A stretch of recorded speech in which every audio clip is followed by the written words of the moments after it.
미국의 한 도시에서 믿을 수 없는 일이 벌어졌습니다.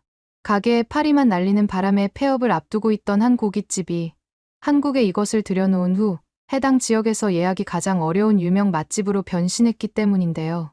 더욱 놀라운 건 이 식당을 찾는 손님들의 특별한 행동입니다. 손님들은 식사가 끝났는데도 자리를 뜨지 않고 오히려 어딘가에서 줄을 다시 서기 시작한다고 하는데요. 현지 주민들뿐만 아니라 인근 지역에서 온 사람들까지도 이젠 이걸 먹지 않으면 소화도 잘 안 되는 것 같다며 날마다 이 식당 앞을 가득 메우고 있다고 합니다. 도대체 이 식당 주인은 한국에서 무엇을 가져왔기에 이토록 미국인들을 열광시킬 수 있었던 건지 함께 알아보러 가실까요? 안녕하세요. 저는 미국에서 작은 식당을 운영하는 제니퍼예요. 오늘은 제가 한국에서 겪은 특별한 이야기를 들려드리려고 해요.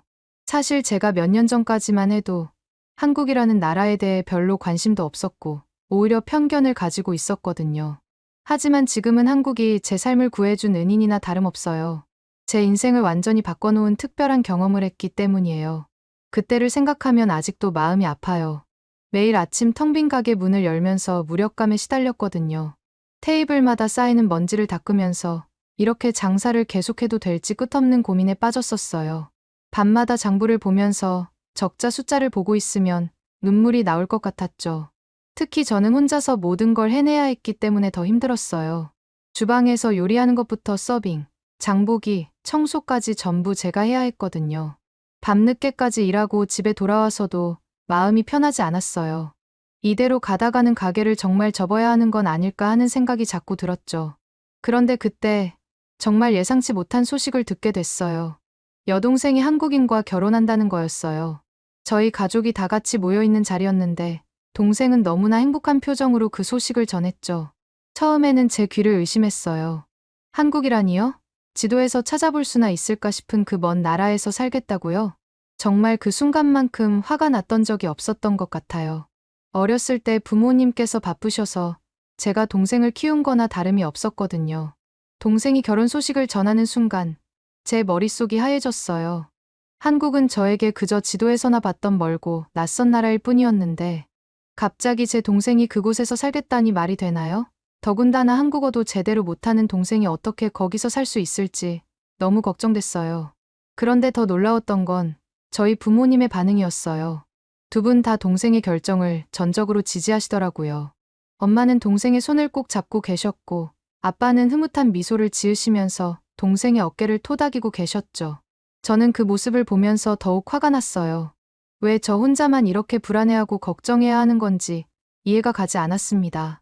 그날 밤 침대에 누워서도 잠을 이루지 못했어요. 제 가게는 망해가고 있는데 동생은 갑자기 이런 큰 결정을 내리고 모든 게 너무 혼란스러웠죠. 이불을 뒤집어 쓰고 울었던 기억이 나요. 그때는 몰랐는데 지금 생각해보면 제가 동생을 걱정하는 것보다는 제 자신의 실패가 더 두려웠던 것 같아요.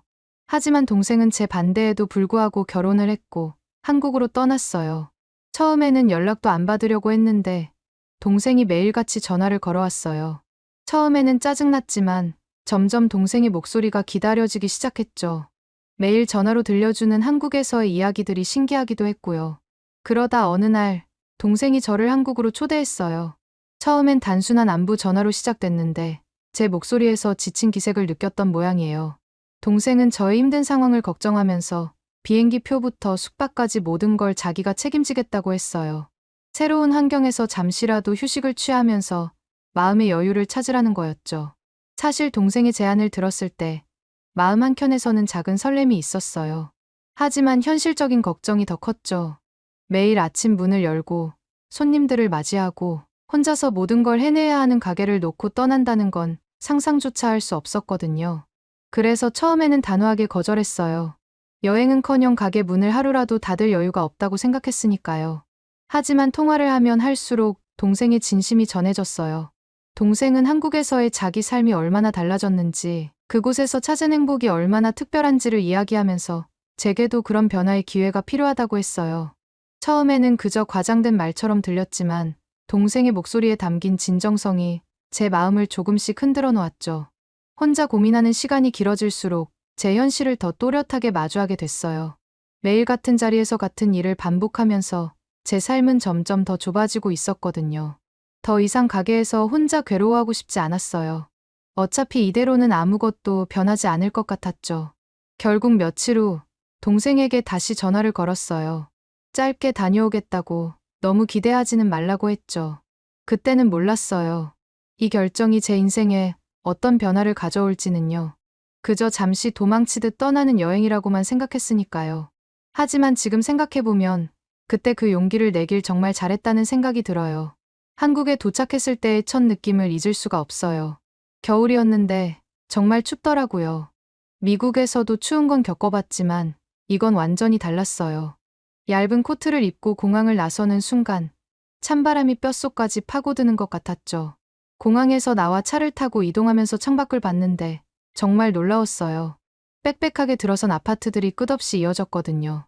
처음에는 그렇게 많은 사람들이 아파트에 사는 게 이해가 안 됐어요. 미국에서는 보통 주택에 사는 게 일반적이니까요. 솔직히 말하면 좀 답답해 보이기도 했죠. 그런데 동생의 아파트에 들어서는 순간 제 생각이 완전히 바뀌었어요. 현관문을 열자마자 따뜻한 기운이 느껴졌거든요. 특히 바닥에서 올라오는 온기가 정말 특별했어요. 나중에 알고 보니 이게 온돌이라는 한국의 전통 난방 방식이더라고요. 미국에서는 아무리 히터를 틀어도 발이 시렸는데 이곳은 달랐어요. 아파트 내부를 둘러보면서 정말 많이 놀랐어요. 처음에는 작아 보였는데 들어가 보니 공간 활용이 정말 대단했거든요.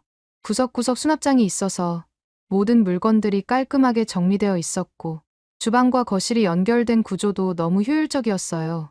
미국에서는 이런 걸 본 적이 없었죠. 특히 화장실에서 또 한 번 놀랐어요.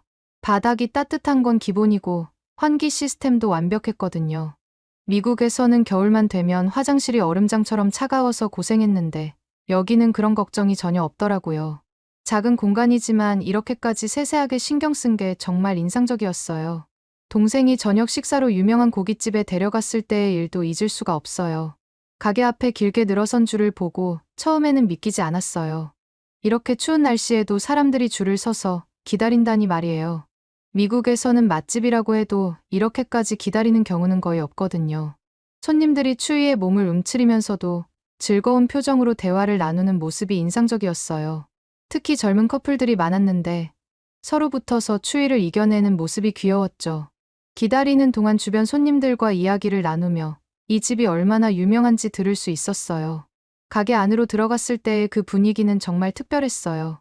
활기찬 손님들의 웃음소리, 고기 굽는 향긋한 냄새, 그리고 종업원들의 빠른 움직임까지 모든 게 하나의 완벽한 조화를 이루고 있었죠. 식당 주인인 제가 보기에도 정말 감탄스러웠어요. 테이블마다 연기가 모락모락 피어오르는 모습이 마치 작은 구름처럼 보였고 손님들의 만족스러운 표정이 곳곳에서 보였어요. 종업원들은 마치 무용수처럼 테이블 사이를 자연스럽게 오가며 손님들을 응대하고 있었죠. 주방에서 들려오는 칼질 소리와 불 조절하는 소리가 하나의 음악처럼 들렸어요.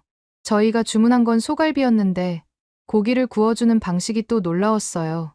종업원이 직접 테이블에서 고기를 구워주는데 불 조절부터 고기를 뒤집는 타이밍까지 모든 게 너무 전문적이었거든요. 처음에는 제가 직접 구워 먹고 싶다는 생각도 들었는데 종업원의 숙련된 솜씨를 보고 나니 이해가 됐어요. 고기의 두께에 따라 불의 세기를 조절하고 기름이 타지 않게 자리를 옮겨가며 구워주는 모습은 마치 예술 같았어요.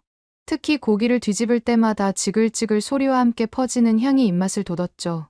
그리고 테이블에 차려진 반찬들의 양에 또 한 번 놀랐어요. 저희가 주문한 건 고기 하나뿐이었는데 테이블이 가득 찰 정도로 많은 반찬들이 나왔거든요. 더 놀라운 건 이 모든 게 공짜라는 거였어요.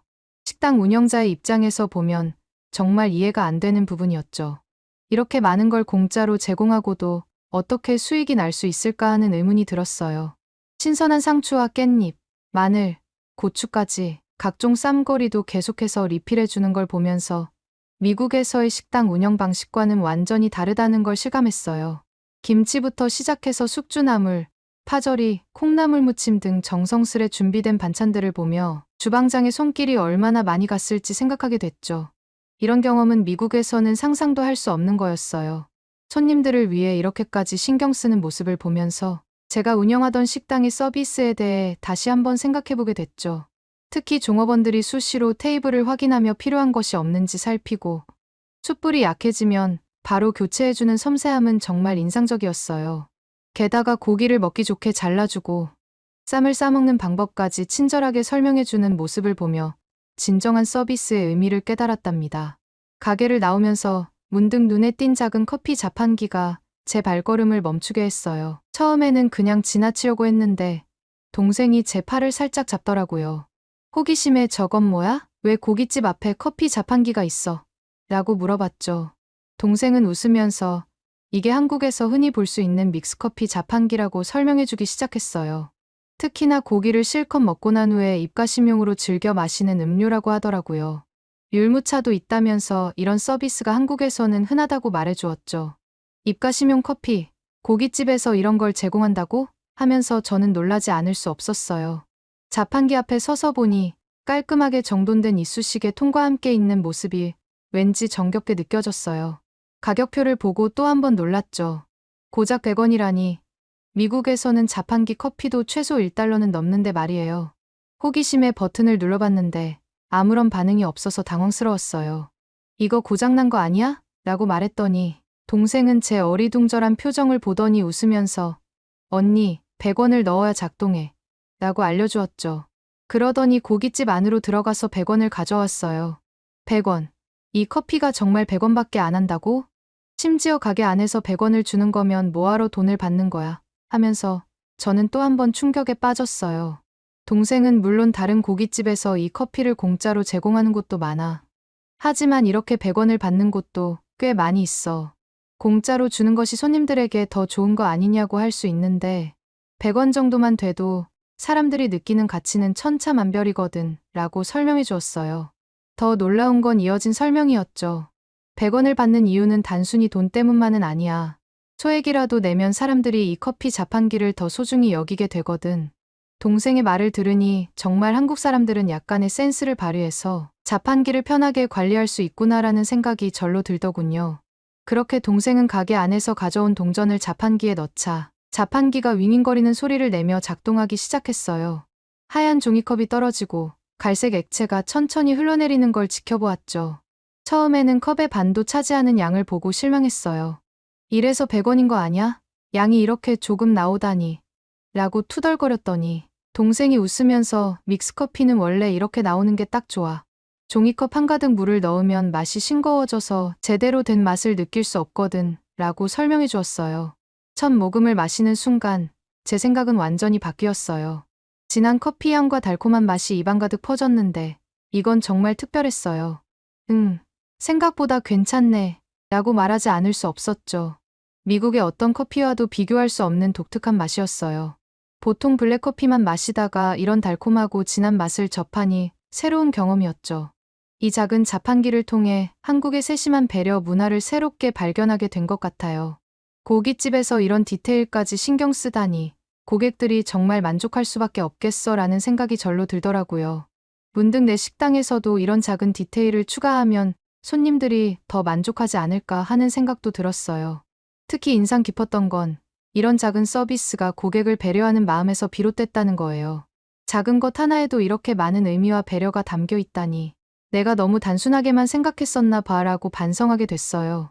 미국에서는 보통 이런 세세한 부분까지 신경 쓰는 경우가 드문데 이런 문화적 차이를 발견하니 새삼 놀랍다는 생각이 들더군요.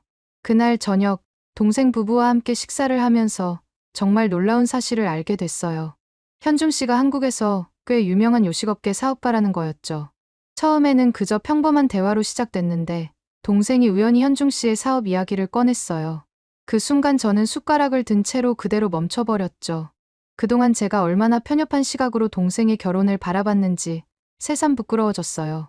동생이 저를 한국으로 초대한 이유도 현중 씨를 만나게 해주고 싶었기 때문이라는 걸 그제서야 알았죠. 식사 자리에서 현중 씨의 이야기를 더 들을수록 제 마음은 복잡해졌어요. 한편으로는 너무나 자랑스러웠고 다른 한편으로는 미안한 마음이 가득했죠. 그동안 동생의 결혼 생활을 걱정하고 의심했던 제 모습이 떠올라 얼굴이 화끈거렸어요. 현중 씨는 무려 서울에서 5개의 레스토랑을 운영하고 있었고 각각의 가게가 모두 성공적이라고 하더라고요. 용기를 내서 현중 씨에게 제 가게 운영에 대한 조언을 구했어요. 솔직히 말하면 처음에는 망설였어요. 제 무능함이 너무 적나라하게 드러날까봐 두려웠거든요. 하지만 가게 상황이 너무 좋지 않았고 이대로 가다가는 정말 문을 닫아야 할지도 모른다는 절박함이 밀려왔어요. 그래서 결국 부끄러움을 무릅쓰고 조언을 구했죠. 현중 씨는 제 부탁을 너무나 흔쾌히 받아들여줬어요. 하지만 솔직히 말하면 그때는 그의 진심을 완전히 믿지 못했죠. 이렇게 쉽게 도와주겠다고 하는 게 뭔가 다른 속셈이 있는 건 아닐까 하는 의심도 들었거든요. 지금 생각하면 정말 부끄럽지만 그때는 그런 생각이 들 수밖에 없었어요. 현중 씨의 이야기를 들으면서 제가 그동안 얼마나 기본적인 것들을 놓치고 있었는지 깨달았어요. 고객 경험이라는 건 생각도 못했고 메뉴 구성도 체계가 없었죠. 직원 교육은 더더욱 신경 쓰지 못했고요. 모든 게 즉흥적이고 임시방편이었다는 게 너무나 명확해졌어요. 하지만 그때도 저는 여전히 반신반의했어요. 이런 이론적인 이야기가 실제로 도움이 될까 하는 의구심이 계속 들었거든요. 현중 씨는 제 가게를 직접 보고 싶다며 미국 방문을 약속했어요. 솔직히 말하면 그때는 설마 진짜 올까 하고 반신반의했죠. 바쁜 사업가가 이런 작은 가게 때문에 비행기를 타고 올 리가 없다고 생각했거든요. 게다가 저는 그의 제안이 그저 예의상 하는 말이라고 생각했어요. 한국에서는 그런 표현들을 많이 쓴다고 들었거든요. 다음에 한번 봅시다 같은 인사말처럼요. 하지만 일주일 뒤 현중 씨에게서 비행기 티켓을 예매했다는 메시지가 왔어요. 순간 가슴이 철렁 내려앉더라고요. 저는 아직 마음의 준비가 안 되어 있었거든요. 그리고 솔직히 말하면 제 가게의 부족한 모습을 보여주고 싶지 않았어요. 현중 씨는 성공한 사업가였고 제 가게는 그의 기준에서 보면 한심하게 보일 것 같았거든요. 현중 씨는 정말로 약속을 지켰어요. 그때 처음으로 그의 진심을 조금씩 믿기 시작했죠. 공항에 마중 나갔을 때 그가 피곤한 기색도 없이 환하게 웃으며 저를 반겨주는 모습에 괜히 마음이 찡해졌어요. 하지만 그때까지도 제 마음 한구석에는 여전히 의심이 남아 있었어요. 왜 이렇게까지 해주는 걸까? 뭔가 다른 속셈이 있는 건 아닐까 하는 생각이 들었어요. 약속대로 현중 씨가 미국에 와서 제 가게를 둘러보기 시작했을 때 끊임없는 지적에 처음에는 못마땅했어요. 입구가 눈에 잘 안 띈다는 것부터 시작해서 테이블 배치가 손님들에게 불편할 수 있다는 것까지 그가 발걸음을 옮길 때마다 새로운 문제점을 지적하더라고요.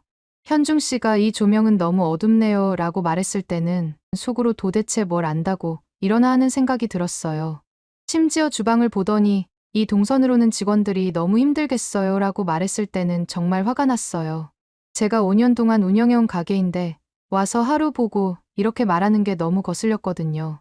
그래서 저도 모르게 날카롭게 받아쳤어요. 미국 식당하고 한국은 달라요. 여기서는 이렇게 하는 게 더 편해요.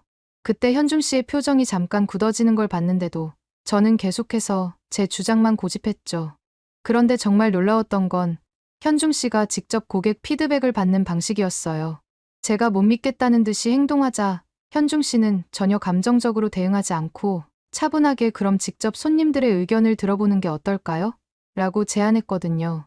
그리고는 자기 사비로 손님들에게 서비스 음식을 제공하면서 설문조사를 진행하겠다고 하더라고요. 저는 드디어 현중 씨의 허점을 잡을 수 있겠다는 생각이 들었어요. 저희 단골 손님들은 절대 그렇게 나쁜 평가를 하지 않을 거라고 확신했거든요. 5년 동안 한결같이 찾아주시는 분들이었으니까요. 그래서 저는 승리를 확신하면서 흔쾌히 수락했죠. 이번에야말로 현중 씨에게 제가 얼마나 열심히 가게를 운영해왔는지 보여줄 수 있을 거야 라고 생각했어요. 현중 씨는 정말 놀라운 방식으로 설문조사를 진행했어요. 손님들께 무료로 음식을 제공하면서도 솔직한 의견을 달라고 정중하게 부탁하더라고요. 좋은 점도 좋지만 개선이 필요한 점을 알려주시면 더 감사하겠습니다 라고 말하는 모습을 보면서 저는 처음으로 그가 진정한 프로페셔널이라는 걸 느꼈어요. 그리고 그 결과는 제 자신감을 완전히 무너뜨렸죠. 심지어 제가 가장 믿었던 단골 손님들조차 음식이 조금 평범해요. 서비스가 때때로 불친절해요. 분위기가 어두워서 답답해요 라고 평가하시는 걸 듣고 정말 큰 충격을 받았어요. 그제서야 현중 씨의 모든 지적이 정확했다는 걸 인정할 수밖에 없었죠. 그날 밤 저는 현중 씨에게 진심으로 사과했어요. 현중 씨, 정말 미안해요. 제가 너무 교만했네요. 그러자 현중 씨는 오히려 저를 위로해줬어요. 저도 처음에는 다 그랬어요. 중요한 건 지금부터예요. 그 따뜻한 말 한마디에 제 눈에서 눈물이 왈칵 쏟아졌어요. 현중 씨는 저와 함께 주변 경쟁업체들도 둘러봤어요. 처음에는 솔직히 기분이 좋지 않았죠.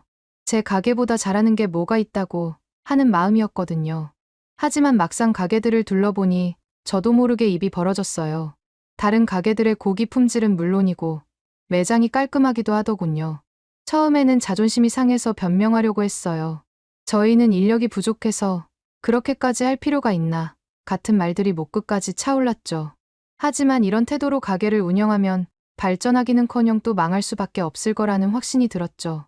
그렇게 현중 씨의 조언대로 가게를 하나하나 바꿔나가기 시작했어요. 가장 먼저 메뉴부터 손봤죠.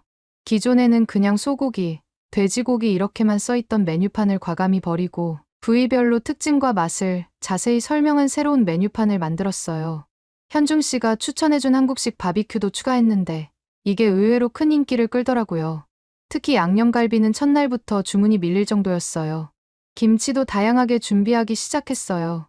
배추김치는 기본이고 총각김치, 깍두기, 열무김치까지. 손님들이 와, 여기 김치가 이렇게 많았나요? 라고 물어보실 때마다 괜히 뿌듯했죠. 직원 교육도 새롭게 시작했어요. 매주 월요일 아침마다 서비스 교육을 하는데 처음에는 직원들도 어색해했지만 이제는 자연스럽게 잘 해내줬어요. 가게 분위기도 확 바꿨어요.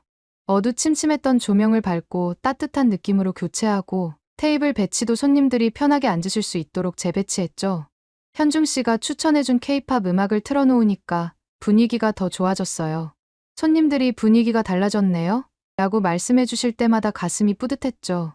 모든 걸 뜯어고치면서도 가장 힘들었던 건 믹스커피를 재현하는 거였어요. 왜 믹스커피를 재현했냐고요? 한국에서 가장 유명하다는 맥심 커피는 수출을 하지 않아 구할 수 없었거든요. 밤늦게까지 실험하면서 커피와 설탕 비율을 조절해봤어요. 때로는 쓴맛이 너무 강하고 때로는 너무 달기만 하고 직원들도 귀찮을 텐데 계속 맛을 봐달라고 해서 미안할 정도였어요. 커피 테스트를 많이 한 다음 날에는 직원들이 밤을 꼬박 새고 출근하는 경우도 있었거든요. 고민을 정말 많이 하다가 저는 또 현중 씨한테 도와달라 했고 이번에도 역시 현중 씨가 해결책을 알려줬어요. 바로 프림이라는 비밀 재료였죠. 아, 그래서 그 맛이 안 났구나 하는 깨달음이 순간적으로 왔어요. 커피, 설탕, 프림의 완벽한 비율을 찾아내는 데도 며칠이 걸렸어요. 하지만 드디어 그 맛이 딱 나왔을 때 저도 모르게 예스라고 소리를 질렀던 게 기억나요. 믹스커피에서 느껴지는 풍부한 우유향, 이게 포인트라고 생각했거든요. 그렇게 가게를 재오픈하고 제 예상대로 믹스커피는 역시나 상상 이상으로 큰 인기를 끌었어요. 오죽하면 손님들이 일부러 고기를 먹으러 오는 것이 아니라 이 믹스커피를 마시러 오는 경우도 많았어요. 미국에서는 보통 식사 후에 커피를 마시려면 카페에 따로 가야 하는데 저희 가게에서는 500원이면 고기도 먹고 커피도 마실 수 있으니까 다들 좋아하시더라고요.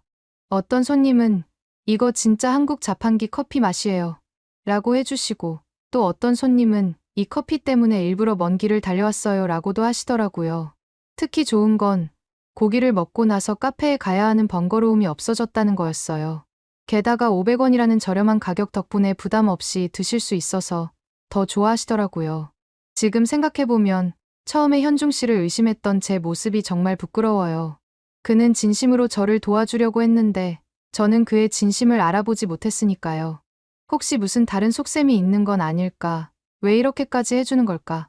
하면서 의심부터 했던 제가 부끄럽네요. 하지만 그 과정을 통해 제가 얼마나 성장했는지 새삼 느끼게 돼요. 예전에는 그저 장사가 잘 되기만을 바랐는데 이제는 손님들에게 어떤 경험을 제공할 수 있을지 고민하게 됐어요. 직원들과의 관계도 더 돈독해졌고요. 무엇보다 가게를 운영하는 게 즐거워졌어요. 이대로만 하면 가게 운영하는 건 식은 죽 먹기라고 생각했죠. 매출도 잘 나오고 손님들 반응도 좋았으니까요. 이제는 제가 뭘 해도 잘 될 것만 같은 자신감이 넘쳤어요. 하지만 제 생각과는 달리 가게는 또 한 번 망하기 시작했어요. 성공이란 게 이렇게 무너지기 쉬운 거였다니 그때는 정말 몰랐죠. 가게가 점점 입소문이 나면서 새로운 사람들도 많이 찾아왔어요. 다른 식당 사장님들도 저희 가게를 벤치마킹하러 오시고 여러 업체에서 제휴 제안도 들어왔죠. 그러던 어느 날 지역의 중국 식료품 사장이 찾아왔어요. 처음에는 그저 평범한 영업 방문인 줄 알았는데 그가 내민 제안서를 보고 눈이 휘둥그레졌어요. 한국 김치와 똑같은 맛이 나는 중국산 김치를 공급해드리겠습니다. 가격은 한국산의 3분의 1이에요. 그리고 여기에 한국산이라고 써 있어서 손님들은 아예 모를 거예요. 그의 말에 솔직히 가슴이 두근거렸어요. 매달 김치값으로만 수백만 원을 쓰고 있었거든요. 게다가 그는 샘플까지 가져왔는데 제가 맛봤을 땐 정말 한국 김치와 비슷하더라고요. 처음에는 정말 고민됐어요. 비용을 크게 절감할 수 있다는 게 매력적으로 들렸거든요. 이렇게 절약한 돈으로 가게를 더 발전시킬 수 있지 않을까 하는 생각도 들었죠. 하지만 한편으로는 현중 씨가 강조했던 품질과 진정성이 계속 머릿속에 맴돌았어요. 음식에서 진정성을 잃으면 모든 것을 잃는 거예요 라는 현중 씨의 말이 자꾸 떠올랐죠. 하지만 결국 욕심이 이겼어요. 한 번만 시도해보자. 별로 차이 안 날 거야 라는 생각으로 중국산 김치를 구매했는데 이게 정말 큰 실수였어요. 처음 이틀은 괜찮았어요. 오히려 이 정도면 괜찮은데 라고 안심했죠. 하지만 며칠 지나지 않아서 손님들의 불만이 쏟아지기 시작했어요. 왜 김치 맛이 이상하죠? 전에는 이렇지 않았는데 뭔가 맛이 달라졌어요. 음식 맛이 달라졌다는 이야기부터 예전만큼 맛있지 않다는 평가까지 처음에는 김치 하나 바꾼 것뿐인데 이렇게까지 차이가 날 거라고 생각도 못했죠. 심지어 어떤 손님은 전에는 이 가게가 정말 한국 음식 같았는데 이제는 그냥 그래요라고 하시더라고요. 하지만 가장 충격적인 건 단골 손님들이 하나둘씩 발길을 끊기 시작했다는 거예요. 5년 동안 매주 오시던 분들도 더 이상 보이지 않았어요. 전화로 예약 취소하면서 요즘 맛이 영, 다음에 올게요라고 하시는 분들도 계셨죠. 그때서야 상황이 정말 심각하다는 걸 깨달았어요. 너무 걱정돼서 결국 현중 씨에게 연락했는데 믿기지 않게도 현중 씨는 제 동생과 함께 곧바로 비행기를 타고 왔어요. 부부가 가게에 들어서자마자 가게를 둘러보기 시작했고 김치 맛을 보더니 문제를 바로 찾아냈어요. 현중 씨는 평소와 다르게 단호한 목소리로 한 식당에서는 한국의 김치가 제일 중요한데 이걸 중국산으로 바꾸면 어떻게 하냐고 얘기하더라고요. 저는 현중 씨의 말에 얼굴이 새빨개지면서 한국 김치값이 비쌌어요. 라고 했지만 현중 씨에겐 씨알도 먹히지 않았죠. 당장 김치 거래처를 바꾸라고 하더군요. 저는 현중 씨의 말대로 바로 중국 식료품 사장한테 거래를 하고 싶지 않다고 말을 했고 몇 분 지나지 않아 그 중국 식료품 사장이 가게로 들어오는 거 아니겠어요? 제가 계약을 파기하고 싶다고 연락했더니 직접 찾아온 거였죠. 그는 고압적인 태도로 계약서에 사인했잖아요. 위약금 내셔야 됩니다 라며 으름장을 놓았어요. 현중 씨는 평소와 다르게 엄격한 목소리로 그를 향해 말했어요. 사장님, 이 김치 원산지가 어디죠? 라벨에는 한국산이라고 써 있는데 성분표를 보니 중국산이라고 되어 있네요. 이거 원산지 위반 아닌가요? 중국 사장의 얼굴이 하얗게 변했어요. 현중 씨는 계속해서 날카로운 지적을 이어갔어요. 그리고 이 김치 제대로 관리하고 계신 건 맞나요? 벌써 변질 징후가 보이네요. 식약처에 신고하면 영업정지가 될 것 같은데 그래도 위약금 받고 싶으세요? 중국 사장은 더 이상 아무 말도 못하고 계약서를 찢어버리고는 도망치듯 나가버렸어요. 그제서야 현중 씨가 저를 향해 따끔한 충고를 했죠. 김치는 한국 음식의 기본이에요. 김치 하나로 모든 음식의 맛이 달라질 수 있다는 걸 잊으시면 안 돼요. 그 순간 정말 부끄러웠어요. 몇 푼 아끼겠다고 가게의 정체성을 포기할 뻔했다는 게 너무 후회됐거든요. 게다가 알고 보니 그 중국산 김치는 위생 문제도 있었대요. 현중 씨가 미리 알아보고 왔더라고요. 형수님, 이런 김치 계속 쓰셨으면 더 큰 문제가 생길 뻔했어요. 라는 말에 등에서 식은땀이 흘렀어요. 이 일을 겪고 나서 정말 많은 걸 깨달았어요. 음식은 단순히 맛있고 싸다고 해서 되는 게 아니라는 거요. 진정성과 정성이 담겨 있어야 한다는 걸 뼈저리게 느꼈죠. 특히 한국 김치는 저희 가게의 자존심이자 정체성이란 걸 다시 한번 깨달았어요. 그 후로는 어떤 유혹이 와도 절대 타협하지 않겠다고 다짐했어요. 다시 한국산 김치로 바꾸고 나서 손님들이 하나둘씩 돌아오기 시작했어요. 일부러 찾아와서 역시 이 맛이었어요 라고 말씀해 주시는 분들도 계셨죠. 그때 정말 뭉클했어요. 특히 기억에 남는 건 단골 손님 한 분이 사장님, 잠깐 맛이 이상해서 걱정했는데 이제 다시 원래 맛이네요. 역시 믿고 왔어요 라고 해주셨을 때예요. 제가 실수를 했다는 걸 인정하고 바로잡으니까 손님들도 그 진심을 알아봐 주시더라고요. 그 후 가게가 점점 바빠지면서 직원도 더 뽑아야 했어요. 현중 씨가 알려준 대로 서비스 교육도 철저하게 했죠. 손님을 맞이하는 방법부터 음식을 서빙하는 순서, 테이블 정리하는 방식까지 정말 하나하나 신경 썼어요.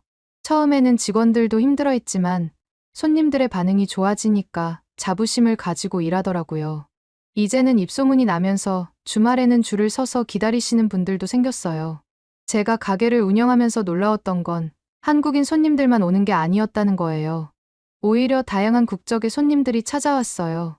처음 한국 음식을 접하시는 분들도 많았는데 그분들이 맛있게 드시고 다음에 또 오시겠다고 하실 때마다 정말 뿌듯했죠. 현중 씨는 여전히 제 가장 든든한 조언자예요. 이제는 1년에 2번씩 정기적으로 미국에 와서 제 가게를 점검해주고 있거든요. 처음엔 몰랐는데 이렇게 꾸준히 관리하고 발전시키는 게 정말 중요하더라고요. 매번 올 때마다 새로운 메뉴 아이디어도 주고 서비스 개선 방안도 제안해줘서 가게가 계속 발전할 수 있었답니다. 그래서 그러는데 저희 가게에 추천할 만한 한국의 서비스가 있을까요? 한국 고깃집만의 장점을 알려주시면 감사하겠습니다. 오늘의 사연은 어떠셨나요? 오늘의 사연이 마음에 드셨다면 좋아요만 한번 눌러주세요. 1초밖에 안 걸리지만 좋아요를 한번 눌러주시면 더 좋은 사연을 소개해드리는데 큰 힘이 된답니다. 긴 영상 시청해주셔서 감사합니다. 오늘도 행복한 하루 보내세요.